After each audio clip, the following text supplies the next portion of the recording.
इंदिरा भवन, कांग्रेस का नया मुख्यालय, सिर्फ ईंट पत्थर की इमारत नहीं, कांग्रेस पार्टी के 140 साल की गौरव गाथा है। दीवारों पर गढ़े कांग्रेस संविधान के 5 मूल्य हमारे सिद्धांत हैं। अंदर आते ही कांग्रेस पार्टी के पहले अध्यक्ष व्योमेश चंद्र बैनर्जी और वर्तमान अध्यक्ष मल्लिकार्जुन खड़गे जी की तस्वीर एक शानदार अतीत और बुलंद वर्तमान के बीच सुंदर सामंजस्य है। स्वाभिमान से चमकता बाबा साहेब अम्बेडकर का चेहरा ऐलान करता है कि सामाजिक स्वतंत्रता के बिना कोई भी आजादी किसी काम की नहीं है। 5 मंजिलों पर अलग अलग जगह लगी करीब 246 दुर्लभ तस्वीरें साक्षी हैं कि भारत और कांग्रेस का इतिहास एक दूसरे में समाया हुआ है।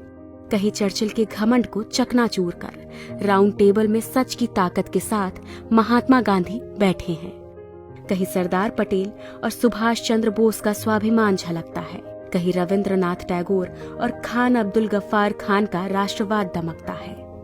पूरे भवन में हर मंजिल की दीवारों पर 140 साल की टाइमलाइन में इतिहास अंकित है। 1885 के पहले कांग्रेस अधिवेशन से लेकर आज तक पूर्ण स्वराज और सहयोग आंदोलन, नमक सत्याग्रह, क्विट इंडिया मूवमेंट, गरीबी हटाओ, सांप्रदायिकता के खिलाफ और भारत जोड़ो यात्रा जैसे कांग्रेस के निर्णयों ने देश को नई राह दिखाई है। इसी इंदिरा भवन में कहीं आइंस्टाइन का हाथ पकड़े नेहरू विज्ञान और टेक्नोलॉजी के ध्वजवाहक हैं, तो वहीं दूसरी ओर शास्त्री जी की सादगी, किसान और जवान के लिए उनका संकल्प भी गरजता है। इस भवन की दीवारों पर इंदिरा गांधी के साहस के सामने घुटनों पर झुका पूरा पाकिस्तान और बैंक राष्ट्रीयकरण जैसे दृढ़ निर्णय नजर आते हैं। राजीव गांधी के भारत को टेलीकॉम और आईटी क्रांति को अग्रदूत बनाने से लेकर देश में तमाम शांति समझौते भी दिखाई देते हैं। नरसिम्हा राव सरकार का वो निर्णय झलकता है जिसने इस देश की अर्थव्यवस्था को ग्लोबलाइज कर दिया।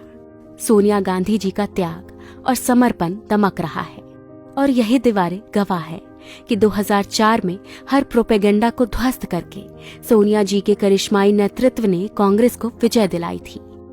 2004 से लेकर 2014 तक डॉक्टर मनमोहन सिंह के नेतृत्व की यूपीए सरकार की लोक कल्याणकारी नीतियों का लेखा जोखा है।